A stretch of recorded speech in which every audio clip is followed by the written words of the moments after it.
Yuxiu lost her backing. Yumi took the scissors out of the drawer and put them into Yuxiu's hand, saying, "Cut the braids and follow me out."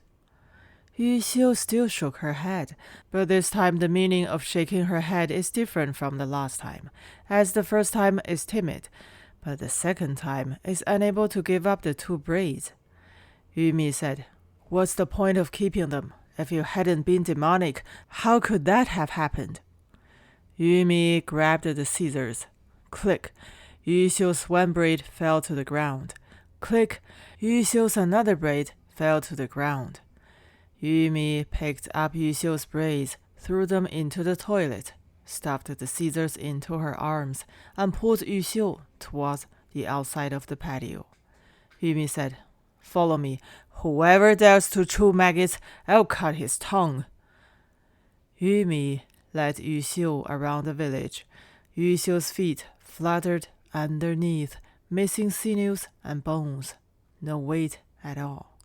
And she looked exceptionally ugly, because her braids were cut off. Yuxiu's head of messy hair looked like a pile of grass chicken feathers.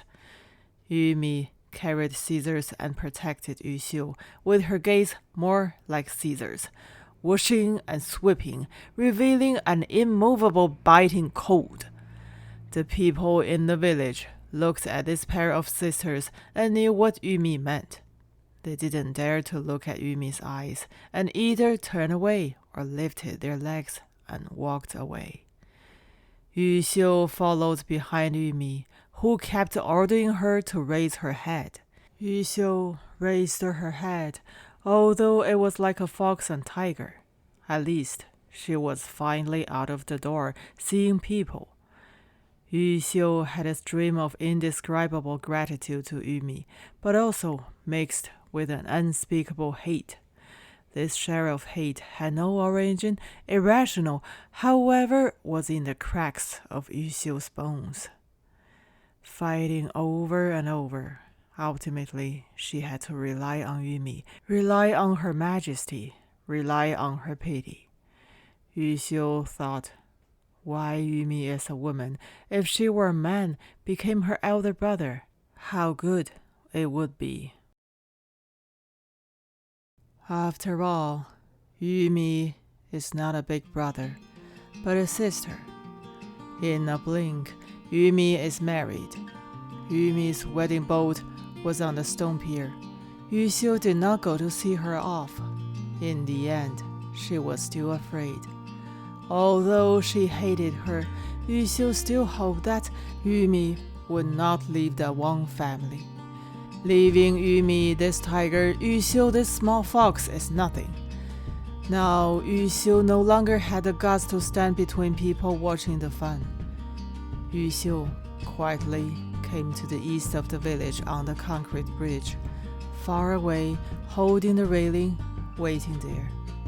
Yuxiu's beautiful eyes looked at the distant stone wharf with great sorrow, her heart filled with worry. The stone wharf was full of joy, but the joy there had nothing to do with Yuxiu. Separated by a long stretch of water, the surface of the water was very chaotic flashes of sunlight, and trivial and blinding. The small motorboat drove by. Yumi had seen Yuxiu on the concrete bridge as it approached. The 2 sisters, one on the boat and one on the bridge, were just sizing them up from a distance. They were getting closer and clearer.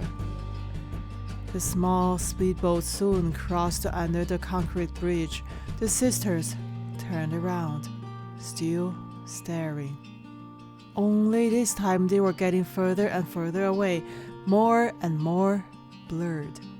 Yuxiu later saw Yumi stand up in the small speedboat and turn to her, yelling something. The wind blew Yumi's voice over, and Yuxiu heard her clearly. Yumi was shouting, "Don't forget the knife on your way out!" The roar of the motor went away, and the little speedboat turned a corner in the distance and disappeared. The waves on the water subsided, leaving only a white, bright water scar. Yuxiu still stood on the bridge, still watching, as if fully absorbed, but in fact, very much in a trance. The sun was already in the west. The water was illuminated red by the evening sun, and Yuxiu's silhouette was stretched out extraordinarily long, floating on the water, both submissive and trembling at the same time. Yuxiu stared at her shadow for a long time, seeing the illusion as if her shadow swam forward with the waves. But when she stared, the shadow was still in the same place and had not moved. Yuxiu thought that if her shadow could become a small speedboat, would be good. Then she can leave Wang village, can drive immediately to wherever she wants. Yuxiu returned to the alley and unexpectedly found a dozen girls gathered in front of her house, forming a circle. Yuxiu walked up and found the second child Yuxu standing in the middle, wearing the spring and autumn shirt left by Yumi, showing off. This spring and autumn shirt has its origin. It was worn by Liu Fenxiang when she did the curtain call for the publicity team. It had small lapels and a nipped-in waist. It looks quite fashionable. After the Spring Festival, the pilot Peng Guoliang returned to his hometown and came to Wang village to have a blind date with Yumi. Yumi did not have any decent clothes, so Liu Fenxiang gave this piece of clothing to Yumi. Liu Fenxiang was Wang Lianfang's mistress, the worst slut within a dozen miles.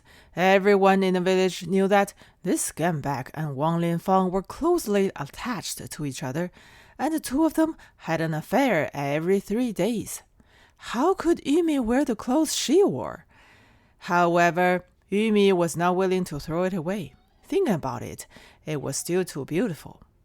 Yuxiu is different. She had thought about this spring and autumn shirt several times. As the saying goes, men don't fight with wine, and women don't fight with clothes. No matter whose it is, good clothes are always good clothes. Yuxiu has no taboos. Yuxiu dared not to touch it eventually because she was afraid of Yumi. Unexpectedly, right after Yumi left, it was seized by Yuxu. Of such beautiful clothes, Yuxu, a hungry dog, has a dung peg in her mouth and will never let go. Yuxiu stood at the entrance of the alley, looking at Yuxu from a distance, stopping her feet and squinting her eyes. Yuxiu couldn't understand why such good clothing on Yusui's body seemed lacking. Yuxiu's face looked ugly. As soon as Yumi left, Yuxu actually wanted to dress up like a host of the family. She's a shoddy person who doesn't even look what she is. The more Yuxiu looked at her, the more she felt that Yuxu was shabby, missing a trick, and ruining a perfectly good piece of clothing. Yuxiu pushed the people away, walked to Yuxu, and said, "Take it off." Yuxu was in high spirits and asked, "Why?" Yuxiu said without any room for bargaining, "Take it off." Yuxu softened a little, but still said stubbornly, "Why?" Yuxiu was used to being domineering, so she took a step forward, and her bossy momentum came up. Yuxiu said seriously, "Aren't you taking off?" Yuxu knew she couldn't get over Yuxiu, so she looked around a few times. There were too many people, and she couldn't get rid of it, but still took it off. Yuxu lifted the collar and threw it to the ground. She stepped on it and stamped on it. While stamping, she shouted loudly, "Here you go! You're so proud! How many men have slept with you? Peapot! Urinal!"